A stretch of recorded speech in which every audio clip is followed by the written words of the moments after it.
Hello friends. तो आज हम बात करेंगे हमारी कोरोनरी हार्ट डिजीज़ की। तो कोरोनरी हार्ट डिजीज़ जो होती है एक कार्डियोवैस्कुलर डिजीज़ होती है। इसमें बेसिकली क्या होता है कि जो हमारी कोरोनरी आर्टरीज़ होती हैं उनमें फैट का डिपोजिशन हो जाता है। फैट के डिपोजिशन होने के वजह से जो हमारी आर्टरीज़ हैं उनकी जो ल्यूमेन होती है वो कैसी हो जाती है, पतली हो जाती है। ठीक है, उनकी ल्यूमेन क्या हो जाती है, पतली हो जाती है। ठीक है, अब नेक्स्ट बात करें इसकी एपिडेमियोलॉजी क्या है। एपिडेमियोलॉजी की अगर बात करते हैं तो एपिडेमियोलॉजी क्या होता है, तो हमारे जो इंडिया है उसमें कितने लोग इस डिजीज़ से ग्रसित हैं, उनको कितने लोग इससे अफेक्टेड हैं, उसी को हम लोग क्या कहते हैं, एपिडेमियोलॉजी कहते हैं। ठीक है, तो हमारे इंडिया में ये एक रिपोर्ट के अकॉर्डिंग आया 2001 से 2003 के टाइम में एक एस्टिमेशन तैयार किया गया जिसमें ये पता चला कि पूरे इंडिया की जो पॉपुलेशन है उसकी 70% जो डेथ होती है वो कोरोनरी हार्ट डिजीज़ के वजह से होती हैं, और उनमें भी जो 26% होते हैं वो एडल्ट की डेथ हुई है। ठीक है, और ये जो एस्टिमेशन होता है कोरोनरी हार्ट डिजीज़ का ये इंक्रीज़ होते गया। फिर जो नेक्स्ट हमने 2010 से लेके 13 की एस्टीमेट को देखा तो उसमें जो ये डिजीज़ थी ये बढ़ती ही गई।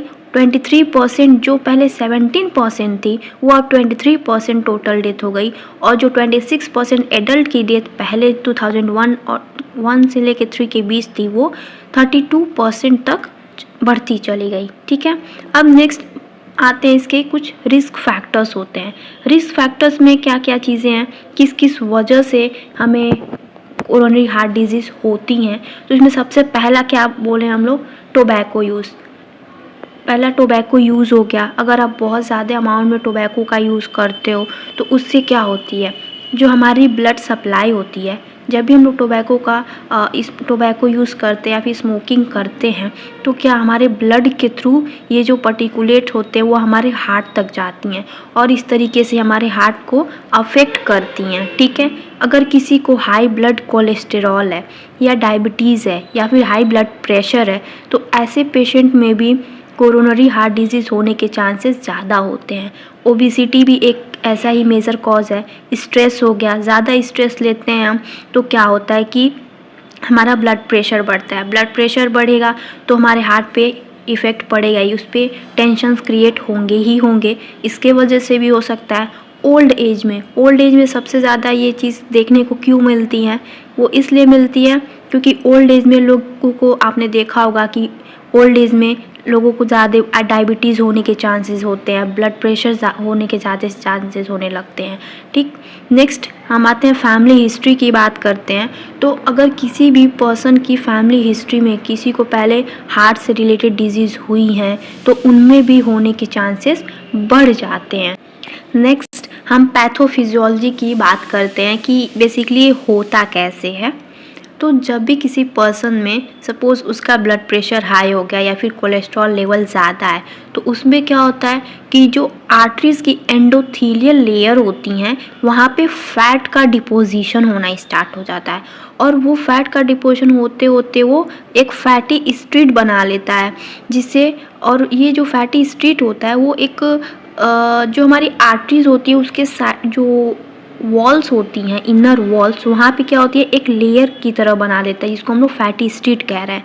और ये स्ट्रीट क्या हो रही है, प्रोलिफरेशन करती हैं, मतलब कि जो ये स्ट्रीट होती है वो बढ़ती जाती हैं और ज़्यादा बनती जाती हैं, और फिर बाद में क्या होता है फाइब्रोसिस प्लेक का फॉर्मेशन कर लेती हैं जिसके वजह से या तो पार्शियली या तो पूरी तरीके से जो हमारी कोरोनरी आर्टरीज होती हैं उनमें ब्लॉकेज हो जाता है। ठीक, तो ये थी इसकी पैथोफिजियोलॉजी। नेक्स्ट हम सिम्टम्स की बात करते हैं।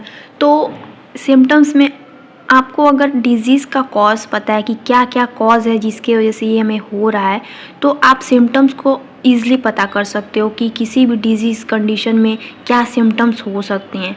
जैसे कि हमने देखा कि इसमें हार्ट डिजीज़ में हमारी ब्लड प्रेशर बढ़ रही थी, डायबिटीज़ हो रहा था, तो हम देखते हैं कि ब्लड प्रेशर में क्या होता है, जिसको हाइपरटेंशन कह रहे हैं। तो एक ये भी सिम्टम्स हो गया कि अगर किसी को कोरोनरी हार्ट डिजीज़ हुई तो उनमें ब्लड प्रेशर बढ़ जाएगा, हाइपरटेंशन की कंडीशन आ जाएगी। और एंजाइना पेक्टोरिस भी देखने को मिलता है, जिसको हम लोग एक्यूट चेस्ट पेन होता है। एक्यूट चेस्ट पेन क्यों होगा? अगर हमारे हार्ट को अप्रोप्रिएट ब्लड सप्लाई नहीं मिलेगी, ऑक्सीजन की डिमांड वहाँ पे कम हो जाएगी, ऑक्सीजन नहीं मिलेगा तो चेस्ट पेन होने लगता है, जिसको हम लोग एंजाइना पेक्टोरिस बोलते हैं। Second, ischaemia. इस्चीमिया क्या होता है कि जब ब्लड की सप्लाई इनएडिक्वेट हो, जितनी डिमांड है उतनी सप्लाई नहीं हो पाती है, तो उस कंडीशन को हम लोग इस्चीमिया कहते हैं। तो इसमें इस्चीमिया भी देखने को मिलता है। थर्ड है कार्डियक आउटपुट लो। जब हमारे हार्ट में ब्लड की सप्लाई अच्छी नहीं होगी तो जो हमारा कार्डियक आउटपुट होता है वो भी कम होता है, और जब कार्डियक आउटपुट लो होता है तो ऐसी कंडीशन को ब्रेडिकार्डिया भी बोलते हैं। नेक्स्ट, अब जिस पर्सन को कोरोनरी हार्ट डिजीज है उनमें डायफोरेसिस देखने को मिलता है। आपने कभी ये नोटिस किया होगा कि जो डायबिटिक पर्सन होते हैं या फिर हाइपरटेंसिव पेशेंट होते हैं, उनमें क्या होता है, जब उनका ब्लड प्रेशर या फिर ग्लूकोज लेवल बढ़ जाता है तो उनको पसीने बहुत आने लगते हैं। ठीक है, तो यहाँ ये भी एक इसमें मेजर सिम्टम्स देखने को मिलता है। जो हमारी ईसीजी होती हैं उनमें चेंजेस होती हैं। हार्ट का जो ग्राफ हम बनवाते हैं, हार्ट का जब डायग्नोसिस करते हैं तो उसमें ये चेंजेस भी आती हैं। टैकीकार्डिया की कंडीशंस भी यहाँ पे हमें देखने को मिलती हैं। ठीक, साथ ही साथ हमारे हार्ट, ये तो सारी चीज़ें जो है हमारे हार्ट के लेवल पे देख रहे हैं कि क्या क्या चेंजेस आ रहे हैं और अदर भी चीज़ें हैं। बट अगर हम रेस्पिरेटरी की बात करें कि कोरोनरी हार्ट डिजीज़ की वजह से हमारे रेस्पिरेशन में क्या चेंजेस आ रहे हैं, तो आप खुद सोचो ना कि अगर किसी को भी हार्ट रिलेटेड प्रॉब्लम होगी, ब्लड सप्लाई तो हो ही रही है ना, तो वहाँ पे क्या होगा, रेस्पिरेटरी में सबसे पहला क्या हो रहा, चेस्ट हैवीनेस। उनके जो चेस्ट होंगे उसमें हैवीनेस फील होगी, वो फटीग हो जाएंगी और उसमें पल्मोनरी इडिमा भी देखने को मिलेगा। इडिमा का मतलब क्या होता है, एक्यूमुलेशंस ऑफ एक्स्ट्रा फ्लूइड, या फिर बोल सकते हैं accumulation of fluid in the interstitial spaces में क्या होते हैं, फ्लूइड एक्यूमुलेट होने लगते हैं। नेक्स्ट, जेनाइटो यूरिनरी चेंजेस की अगर बात करें तो यूरिनरी आउटपुट जो होते हैं वो कम हो जाता है, जिसके जो इंडिकेशन होता है, जो बहुत अच्छा इंडिकेट करता है कि इस पर्सन को कार्डियोजेनिक शॉक होने के भी चांसेस हैं। अब कार्डियोजेनिक शॉक क्या होते हैं, जैसे हार्ट अटैक आना, हार्ट फेल्योर, कार्डियक अरेस्ट, ये सारे क्या है, कार्डियोजेनिक शॉक ही तो हैं। ठीक, नेक्स्ट, हमारी जो जीआई हैं गैस्ट्रोइंटेस्टाइनल, उनमें क्या चेंजेस आएंगी, तो ऐसे पर्सन में क्या होता है, वोमिटिंग और नोजिया भी देखने को मिलता है। जो हमारे स्किन की बात करें, स्किन जो होती है हमारी बहुत ही कोल्ड हो जाएगी और पेल दिखने लगती हैं, उसकी जो कलर होगी वो पहले से पेल हो जाती है। ठीक है, नेक्स्ट हम डायग्नोसिस देखेंगे। तो डायग्नोसिस में सबसे पहला फिज़िकल एग्जामिनेशन, पहले हम पता करेंगे कि उस पेशेंट की फैमिली हिस्ट्री में क्या किसी को हार्ट डिजीज़ थी। सेकेंड, उसका ब्लड प्रेशर चेक करेंगे, डायबिटीज़ है कि नहीं वो भी पता करेंगे। तो ये हमारी हो गई फिज़िकल एग्जामिनेशंस में। सेकेंड आती है हमारी रेडियोलॉजिकल एग्जामिनेशन। रेडियोलॉजिकल एग्जामिनेशंस में सबसे पहला काम क्या करवाते हैं, एक्सरे करवाते हैं। तो यहाँ हम चेस्ट का एक्सरे करवाएंगे, ईसीजी निकलवाएंगे और कार्डियक कैथेटराइजेशन भी करवाते हैं। कार्डियक कैथेटराइजेशन क्या होता है, ये बेसिकली एक ट्यूब होती है जो ब्लड वेसल्स के थ्रू हमारे हार्ट में डाली जाती हैं और जो हमारी हार्ट की फंक्शंस होती हैं उनको देखा जाता है कि वो प्रॉपर वर्क कर रही हैं कि नहीं कर रही हैं, सारी चीज़ें हमें पता चल जाती हैं। ठीक है, तो ये थी हमारी डायग्नोसिस। नेक्स्ट हम आते हैं कॉम्प्लिकेशंस की। कॉम्प्लिकेशंस का मतलब क्या होता है कि इस डिजीज़ के वजह से, जो कोरोनरी हार्ट डिजीज़ है, इसके वजह से और कौन कौन सी अदर डिजीज़ेस होने के चांसेस होते हैं। तो ऑब्वियसली कॉम्प्लिकेशंस में भी कोई बड़ा इशू तो है नहीं, क्योंकि अगर हार्ट डिजीज़ है, कोरोनरी हार्ट डिजीज़, तो हार्ट से रिलेटेड जितनी डिजीज़ होंगी सारे होने के चांसेस ज़्यादा होंगे, क्योंकि सारे कंडीशंस में तो हमारी ब्लड की सप्लाई ही सबसे इम्पॉर्टेंट होती है, उसमें ही इश्यूज़ आ रहे हैं। ठीक है, तो यहाँ पे angina pectoris, heart attack, heart failure और कार्डियक अरेस्ट देखने को हमें मिल सकता है। तो ये तो बात हो गई कॉम्प्लिकेशंस की। नेक्स्ट बात करते हैं मैनेजमेंट की।